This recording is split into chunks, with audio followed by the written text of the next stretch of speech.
3-3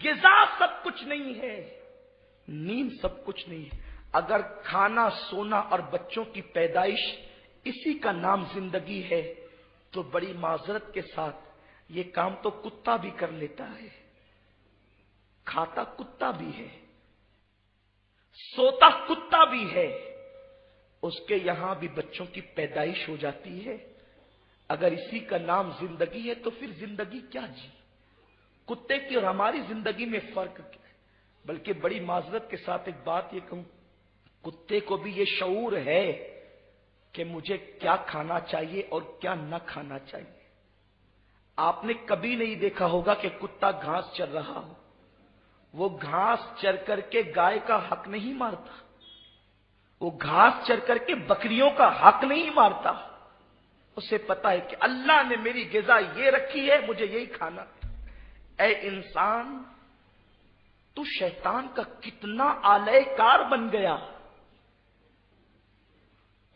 کہ کتے کو یہ شعور ہے کہ جو میری غذا ہے مجھے وہی کھانا ہے، تجھے شعور نہیں۔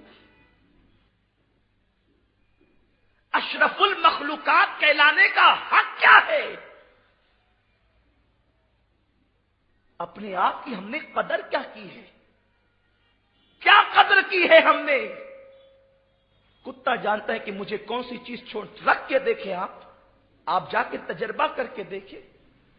ہمارے فقہاء نے بڑی تفصیل پیش کی ہے، قربانی کے جانور کے حوالے سے بھی۔ قربانی کا موسم آ رہا ہے کہ کچھ جانور ایسے ہوتے ہیں جو کتے اور بکری کے ملاپ سے پیدا ہوتے ہیں، تو اس کی قربانی ہوگی کہ نہیں ہوگی، اس سلسلے میں فقہاء نے بڑی تحقیق، نفیس تحقیق پیش کی ہے کہ اس میں اگر بکری کی مشابہت زیادہ ہوگی یا بکری کی صفات کا غلبہ ہوگا تو ہو جائے گی۔ اب یہ ہے کہ دونوں اکول ہے، برابر برابر ہے، تو کیسے پتا کریں کہ اس میں کتے کی صفت زیادہ ہے یا بکری کی؟ تو کہتے ہیں کہ اس کے سامنے دودھ رکھ کر کے دیکھو، اگر وہ دودھ اور گھاس رکھ کر کے دیکھو، اگر وہ دودھ پیتا ہے گھاس نہیں کھاتا، سمجھ لو کہ کتے کی مشابہت زیادہ ہے۔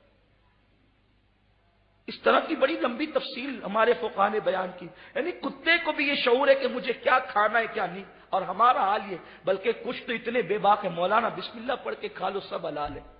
انا للہ و انا الیہ راجعون۔ ایک بزرگ تھے جو اولیاء کو درس دیتے تھے، ولیوں کو درس دیتے تھے۔ ایک مرتبہ وہ درس دے رہے تھے، دوران درس قریب میں کچھ بچے گیند کھیل رہے تھے۔ گیند کھیلتے ہوئے بچے کھیلتے کھیلتے گیند جو ہے وہ اچھل کر ان بزرگوں کی محفل میں آ گئی۔ بچوں میں ہمت نہیں ہوئی تاکہ جا کر کے گیند لائیں۔ یہ جو بے ادب پیدا ہوتے ہیں نا، اس میں کوئی نہ کوئی نقص ہوتا ہے، بغیر نقص کے کوئی بے ادب پیدا نہیں ہوتا۔ اور اللہ کے رسول صلی اللہ علیہ وسلم نے تو یہاں تک فرمایا خیبر کے موقع پر کہ علی سے محبت صرف حلال ہی کر سکتے ہیں۔ انس ابن مالک کہتے ہیں اس کے باپ سے اگر کسی بچے کی پیدائش میں شک ہوتا تو لوگ زیادہ مسائل میں نہیں پڑتے، بس اس بچے کے سامنے مولا علی کا نام لے لیتے۔ اگر بچہ علی کی محبت کی بات کرتا تو سمجھ جاتے کہ حلالی ہے، اور مولا علی سے عداوت کی بات کرتا تو سمجھ جاتے کہ حلالی نہیں ہے۔ یارو، جب غیر حلالی علی سے محبت نہیں کر سکتا تو غیر حلالی نبی سے محبت کیسے کر سکتا ہے؟ یہ جو بے ادبوں کی ایک ٹولی نکل رہی ہے نا، آقا کریم صلی اللہ علیہ وسلم کی شان میں بدزبانیاں، ہذیان گوئیاں جو ہو رہی ہے نا، تو ان سے کہو کہ پہلے یہ اپنے شجرہ نسب کو تلاش کریں، کیونکہ حضور کی محبت ہر ایرے غیرے کو نہیں دی جاتی، ادب اور تعظیم ہر ایرے غیرے کو نہیں دیا جاتا۔